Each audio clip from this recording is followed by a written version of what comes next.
Hello दोस्तों, मैं हूं आपका ऋषि सर और आज हम क्लास 10th साइंस का एक बहुत ही इंटरेस्टिंग चैप्टर शुरू करने जा रहे हैं। Chapter 8 heredity. चलिए इसके मिस्ट्रीज को एक साथ सॉल्व करते हैं। आपने कभी सोचा है कि आप अपने पेरेंट्स जैसी क्यों दिखते हो? मे बी आपकी आंखें आपकी मम्मी जैसी हैं और नाक आपके पापा जैसी।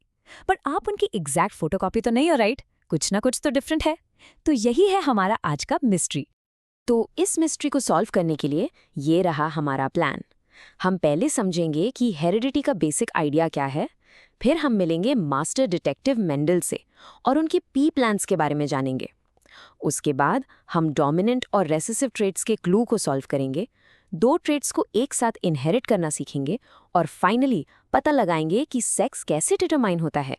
रेडी हो? Let's go. Okay, so let's start with our first section, heredity the basic idea. ये पूरे चैप्टर की फाउंडेशन है। तो हेरिडिटी है क्या? वेल, इट्स द प्रोसेस जिससे फिजिकल और मेंटल कैरेक्टरिस्टिक्स यानी आपके फीचर्स और हैबिट्स पेरेंट्स से उनके बच्चों यानी ऑफस्प्रिंग तक पास ऑन होते हैं। बेसिकली ये वो सीक्रेट रूल है जिसकी वजह से बच्चे अपने पेरेंट्स जैसे दिखते हैं। Simple, right? लेकिन एक मिनट, हमने अभी बात की थी कि हम एग्जैक्ट कॉपीज नहीं होते हैं। हम सब में थोड़े बहुत डिफरेंसेस होते हैं। साइंस में इन्हीं डिफरेंसेस को एक स्पेशल नाम दिया गया है, वेरिएशंस। और ये वेरिएशंस बहुत बहुत इंपॉर्टेंट है। तो सवाल ये है कि ये वेरिएशंस इतने ज़रूरी क्यों हैं? Well, they are absolutely crucial for survival. सोचो, एक बैक्टीरिया की पॉपुलेशन है और अचानक बहुत गर्मी बढ़ जाती है। ज़्यादातर बैक्टीरिया मर जाएंगे, लेकिन अगर किसी एक बैक्टीरिया के पास वेरिएशन की वजह से हीट रेजिस्टेंस है तो वो बच जाएगा और आगे चलकर उसी की जनरेशन आगे बढ़ेगी। समझ आया? Variation helps a species to adapt and survive. अब इस हेरिडिटी की मिस्ट्री को सॉल्व किसने किया? Let's meet the master detective of our story, the one and only Gregor Mendel. इन्हें फादर ऑफ मॉडर्न जेनेटिक्स भी कहा जाता है। सोचो, आज से इतने साल पहले उन्होंने सिंपल से मटर के पौधों यानी पी प्लांट्स पर एक्सपेरिमेंट्स करके ऐसी डिस्कवरीज की जिसने साइंस को हमेशा के लिए बदल दिया। मेंडल बहुत स्मार्ट थे। उन्होंने पी प्लांट्स को इसलिए चुना क्योंकि उनमें बहुत क्लियर ऑपोजिट कैरेक्टर्स थे। जैसे प्लांट या तो लंबा होगा या छोटा, सीड या तो राउंड होगा या रिंकल्ड, सीड का कलर या तो येलो या ग्रीन। इन कॉन्ट्रास्टिंग ट्रेट्स की वजह से उनके लिए क्लूज को ट्रैक करना बहुत आसान हो गया। तो चलिए देखते हैं उनकी इन्वेस्टिगेशन का पहला सबसे important clue, the mystery of dominant versus recessive traits. ध्यान से सुनो। मेंडल ने एक प्योर टॉल प्लांट लिया जिसे हम कैपिटल टी से रिप्रेजेंट करेंगे और उसे एक प्योर शॉर्ट प्लांट यानी स्मॉल टी से क्रॉस करवाया। तो जब पहली जनरेशन यानी F1 जनरेशन आई तो पता है क्या हुआ? सारे के सारे प्लांट्स टॉल थे, ऑल ऑफ देम। तो शॉर्ट वाला ट्रेट कहाँ गया? कहीं गायब हो गया क्या? लेकिन आगे देखो, जब उन F1 टॉल प्लांट्स की सेल्फ पॉलिनेशन हुई तो F2 जनरेशन में वो छोटा यानी शॉर्ट ट्रेट वापस आ गया। सोचो, टी वाले सारे टॉल थे, बट टी स्मॉल टी वाला शॉर्ट था।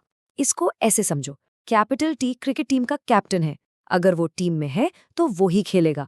स्मॉल टी सिर्फ तभी खेल पाएगा जब टीम में दोनों प्लेयर्स स्मॉल टी हों।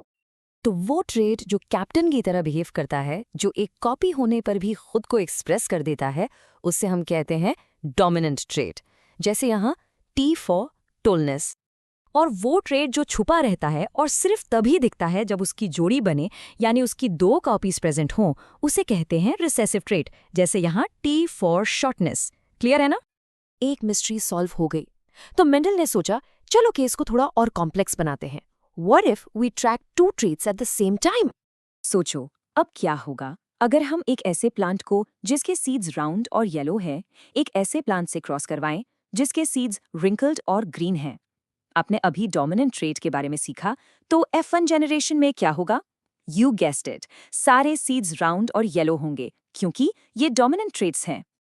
But the real magic happened in the F2 generation. यहाँ पर सिर्फ ओरिजिनल कॉम्बिनेशंस नहीं मिले, हमें नए कॉम्बिनेशंस भी मिले, राउंड ग्रीन और रिंकल्ड येलो। इसका मतलब क्या हुआ? इसका सिंपल मतलब है कि सीड का शेप और सीड का कलर, इनकी इनहेरिटेंस आपस में जुड़ी हुई नहीं है। दे आर इनहेरिटेड इंडिपेंडेंटली, एक दूसरे से फ्री होके ट्रैवल करते हैं। वाह, हमने हेरिडिटी के बहुत से सीक्रेट सॉल्व कर लिए हैं। चलो अब इस नॉलेज को यूज करके एक बिल्कुल नया केस क्रैक करते हैं। How sex is determined in humans. Okay, तो हम सब जानते हैं कि ह्यूमंस में 23 पेयर्स ऑफ क्रोमोसोम्स होते हैं। जो 23rd पेयर है उसे कहते हैं सेक्स क्रोमोसोम्स। फीमेल्स के पास एक परफेक्ट जोड़ी होती है, यानी X एंड X, और मेल्स के पास एक मिसमैच पेयर होता है, 1X एंड 1Y। अब देखो, एक बच्चे को एक सेक्स क्रोमोसोम मदर से मिलता है और एक फादर से। मदर के पास तो सिर्फ X क्रोमोसोम्स हैं, तो वो हमेशा X ही पास करेंगी। लेकिन फादर के पास X भी है और Y भी, तो अगर फादर से X आया तो X और X मिलकर बनेगा गर्ल, और अगर फादर से Y क्रोमोसोम आया तो X और Y मिलकर बनेगा बॉय। सिंपल। इसका मतलब हर प्रेगनेंसी में 50% चांस बॉय का है और 50% चांस गर्ल का। तो यह सब से भैया की बात ध्यान से सुनो और बताओ, बेबी का सेक्स कौन डिटरमिन करता है, द मदर या the father? I am waiting for your answer in the comments. जल्दी से बताओ। So the case is closed. हमने सारे क्लूज सॉल्व कर लिए हैं। चलो जल्दी से की टेकअवेज देख लेते हैं। पहला, ट्रेट्स जीन्स के थ्रू पास होते हैं। दूसरा, वेरिएशंस सर्वाइवल के लिए बहुत जरूरी हैं। तीसरा, कुछ ट्रेट्स डोमिनेंट होते हैं और कुछ रिसेसिव। चौथा, अलग अलग ट्रेट्स इंडिपेंडेंटली इनहेरिट होते हैं। और पांचवा, बेबी का सेक्स फादर से आने वाले क्रोमोसोम पर डिपेंड करता है। जाने से पहले मेरे सभी डिटेक्टिव्स के लिए एक छोटा सा सवाल। अगर एक टॉल पी प्लांट जिसका जेनेटिक मेकअप है कैपिटल T स्मॉल t, उसको एक शॉर्ट पी प्लांट यानी स्मॉल t से क्रॉस किया जाए तो कितने % बच्चे शॉर्ट होंगे? अपना आंसर नीचे कमेंट्स में लिखना मत भूलना। आई होप आप सबको ये चैप्टर अच्छे से समझ आ गया होगा। पढ़ते रहो, बढ़ते रहो।